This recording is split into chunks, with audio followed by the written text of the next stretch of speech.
എത്ര പണം എറിഞ്ഞിട്ടും പറക്കാനാകാത്ത ഒരവസ്ഥയിലാണ് ബോച്ച ഇപ്പോൾ ഉള്ളത്. പണത്തിന് മീതെ പരുന്തും പറക്കില്ല എന്നൊരു പഴമൊഴി ഉണ്ടെങ്കിലും അതൊന്നും ബോച്ചയുടെ കാര്യത്തിൽ നടപടി ആവുന്നില്ല എന്നുള്ളതാണ് സത്യം. അപ്പോൾ ഇന്ന് ഹൈക്കോടതിയിൽ വാദങ്ങൾ നടന്നപ്പോൾ ഹൈക്കോടതിയിൽ നിന്ന് ചോദിച്ചത് എന്തിനാണ് ഇത്ര ധൃതി എന്നാണ്. മറ്റു കേസുകളൊക്കെ ഉണ്ട്, ഇത്ര പെട്ടെന്ന് ഇത് പരിഗണിക്കേണ്ട കാര്യമില്ല എന്ന രീതിയിലാണ് കോടതിയിൽ നിന്ന് ഉണ്ടായിട്ടുള്ളത്. നാളെ സെക്കൻഡ് സാറ്റർഡേ ആണ്, പിന്നെ സൺഡേ ആണ്. അപ്പോൾ ഇങ്ങനെ സംഭവങ്ങളെല്ലാം കഴിഞ്ഞ് ഇനിയിപ്പോൾ ട്യൂസ്ഡേ ആകുമെന്ന് തോന്നുന്നു ബോച്ചയുടെ കേസ് പരിഗണിക്കാനായിട്ട്. അപ്പോൾ ഇനി 2-3 ദിവസത്തോളം ജയിലിൽ കിടക്കേണ്ട അവസ്ഥയാണ് ബോച്ചയ്ക്ക് വന്നിട്ടുള്ളത്. അദ്ദേഹം ഏറ്റവും ടോപ്പ് വക്കീലിനെയാണ് ഇറക്കിയിട്ടുള്ളതെന്ന് നമുക്കറിയാവുന്ന കേസാണ്. പക്ഷെ അതൊന്നും തന്നെ ഈ കേസിൽ നടപടിയായിട്ടില്ല. ശരിക്കും പറഞ്ഞാൽ ഈ മാതിരി ഒരു പൂട്ടൽ ബോച്ച സ്വപ്നത്തിൽ പോലും പ്രതീക്ഷിച്ചിട്ടില്ല എന്നുള്ളതാണ് സത്യം.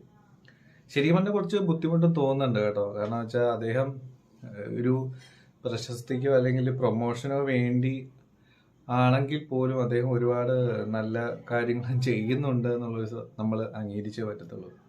പണമുള്ള എത്ര മുതലാളിമാരിങ്ങനെ ചെയ്യുന്നുണ്ടെന്ന് ഒരു നിമിഷം ആലോചിച്ച് കഴിഞ്ഞാൽ ശരിക്കും ഒരു ബുദ്ധിമുട്ട് തോന്നുന്നുണ്ട്. വാക്കുകൾ ഒരു കൺട്രോൾ ഇല്ലാതെ, നിയന്ത്രണങ്ങളില്ലാതെ പ്രയോഗിക്കുന്നത് മൂലമാണ് ഇങ്ങനൊരു കേസിലേക്ക് പോയി പെട്ടിട്ടുള്ളത്. അദ്ദേഹം അത് ചെയ്യുന്നതിന് എനിക്ക് ഒട്ടും ന്യായീകരിക്കാനും പറ്റില്ല. പക്ഷെ അദ്ദേഹം ചെയ്യുന്ന നല്ല കാര്യങ്ങൾ ഏത് ഉദ്ദേശത്തോടെ കൂടെ ചെയ്താലും അദ്ദേഹം ചെയ്യുന്ന നല്ല കാര്യങ്ങൾ വിസ്മരിക്കാനായിട്ട് നമുക്ക് പറ്റുമോ? ഒരിക്കലും പറ്റത്തില്ല കേട്ടോ. കാരണം പണമുള്ളവരൊക്കെ എത്ര പേര് ഇതൊക്കെ ചെയ്യുന്നുണ്ടെന്ന് ഒരു നിമിഷം ആലോചിച്ച് പോവാണ്. അദ്ദേഹത്തിന് ഈ ഒരു ഗതി വരാൻ പാടില്ലായിരുന്നു എന്നൊക്കെ തോന്നുന്നുണ്ട്. കാരണം റഹീമിന്റെ കേസിൽ നമുക്കറിയാവുന്നതാണ്, അദ്ദേഹം മുമ്പിട്ട് ഇറങ്ങിയത് കൊണ്ടാണ് അത്രയും വലിയ ചിന്തിക്കുന്നതിനപ്പുറമായ ഒരു തുക അദ്ദേഹം സിമ്പിൾ 3 ദിവസം കൊണ്ടൊന്ന് ഉണ്ടാക്കിയെന്ന് തോന്നുന്നു. അതൊക്കെ അദ്ദേഹം ചെയ്തത് കൊണ്ടാണ് ഉണ്ടായത്. അല്ലാതെ അതിനുവേണ്ടി വേറെ ആരെങ്കിലും മുമ്പോട്ട് വരുമായിരുന്നു എന്നൊക്കെ ആലോചിച്ച് കഴിഞ്ഞാൽ ശരിക്കും പറഞ്ഞാൽ വരുമെന്ന് തോന്നണില്ല. പിന്നെ പല കേസുകളും ജീവകാരുണ്യ പ്രവർത്തനങ്ങളൊക്കെ അദ്ദേഹം ഏത് ഉദ്ദേശത്തിലോ അദ്ദേഹം പോലും ചിലപ്പോൾ പ്രൊമോഷന് എനിക്കൊരു നല്ലൊരു പ്രൊമോഷനാണ് ഇതെന്ന് പറഞ്ഞിട്ട് തന്നെ ഓപ്പണായിട്ട് പറയാറുണ്ട്. അപ്പം അങ്ങനെ ചില കാര്യങ്ങളൊക്കെ ആലോചിക്കുമ്പോൾ ശരിക്കും ഒരു ബുദ്ധിമുട്ട് തോന്നുന്നുണ്ട് ഈ കേസിലൊക്കെ അദ്ദേഹം പെട്ടല്ലോ എന്ന് ആലോചിക്കുമ്പോൾ.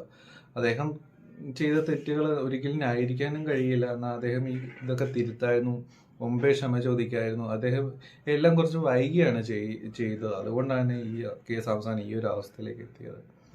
എന്താണെങ്കിലും ഇനി അടുത്ത കേസ് ഇനി പരിഗണിക്കുമ്പോൾ എന്താവും ബോച്ചയുടെ വിധി എന്ന് നമുക്ക് കാത്തിരുന്ന് കാണേണ്ടി വരും. എന്താണ് നിങ്ങളുടെ അഭിപ്രായം എന്നും കൂടി കമൻറ്റ് ചെയ്യുക. ഒരിക്കലും ഞാൻ ബോച്ചയെ ന്യായീകരിക്കുന്നുമില്ല, പക്ഷെ എന്നാൽ ഇങ്ങനെയൊക്കെ ആയി തീർന്നല്ലോ എന്ന ഓർത്തിട്ട് ശരിക്കും പറഞ്ഞാൽ ബുദ്ധിമുട്ടുണ്ട്. എന്താണെങ്കിൽ നിങ്ങളുടെ അഭിപ്രായങ്ങൾ കൂടി കമൻറ്റ് ചെയ്യുക. Take care.